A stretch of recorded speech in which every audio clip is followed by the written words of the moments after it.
अपने आसपास भीड़ को देख यीशु ने शिष्यों को झील की दूसरी ओर जाने की आज्ञा दी।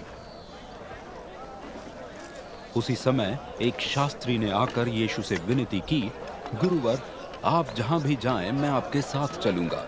यीशु ने उसके उत्तर में कहा, लोमड़ियों के पास उनकी गुफाएं तथा पक्षियों के पास उनके बसेरे होते हैं, किंतु मनुष्य के पुत्र के पास तो सिर रखने तक का स्थान नहीं है।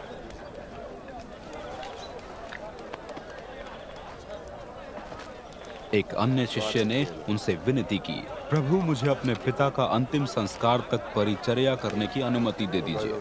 किंतु यीशु ने उससे कहा, मृत अपने मरे हुओं का प्रबंध कर लेंगे, तुम मेरे पीछे हो लो।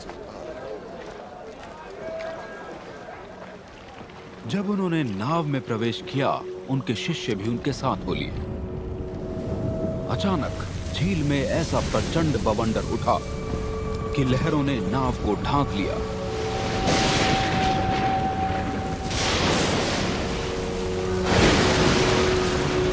किंतु यीशु इस समय सो रहे थे। इस पर शिष्यों ने यीशु के पास जाकर उन्हें जगाते हुए कहा, प्रभु, हमारी रक्षा कीजिए, हम नाश हुए जा रहे हैं।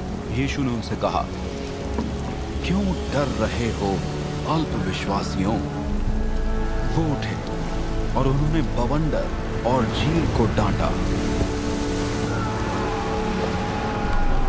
और उसी क्षण ही पूरी शांति छा गई। शिष्य हैरान रह गए और विचार करने लगे, ये किस प्रकार के व्यक्ति हैं कि बवंडर और झील तक इनकी आज्ञा का पालन करते हैं। झील पार कर वे गदारा नामक अंचल प्रदेश में आए। वहां कब्रों की गुफाओं से निकलकर दो प्रेत आत्मा से पीड़ित व्यक्ति उनके सामने आ गए। वे दोनों इतने अधिक हिंसक थे कि कोई भी उस ओर से निकल नहीं पाता था। यीशु को देख वे दोनों चिल्ला चिल्लाकर कहने लगे, परमेश्वर पुत्र, आपका हमसे क्या लेना देना? क्या आप समय से पहले ही हमें दुख देने आ पहुंचे हैं? वहां कुछ दूर सूअरों का एक झुंड चर रहा था। प्रेत यीशु से विनती करने लगे, यदि आप हमें बाहर निकाल ही रहे हैं तो हमें इन सूअरों के झुंड में भेज दीजिए।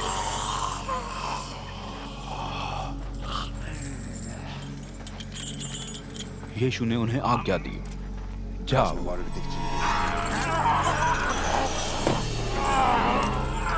वे निकलकर सूअरों में प्रवेश कर गए और पूरा झुंड ढलान पर सरपट भागता हुआ झील में जा गिरा और डूब गया। रखवाले भागे और नगर में जाकर घटना का सारा हाल कह सुनाया, साथ ही ये भी कि उन प्रेत आत्मा से पीड़ित व्यक्तियों के साथ क्या क्या हुआ। सभी नागरिक नगर से निकलकर यीशु के पास आने लगे। जब उन्होंने यीशु को देखा तो उनसे विनती करने लगे कि वे उस क्षेत्र की सीमा से बाहर चले जाएं।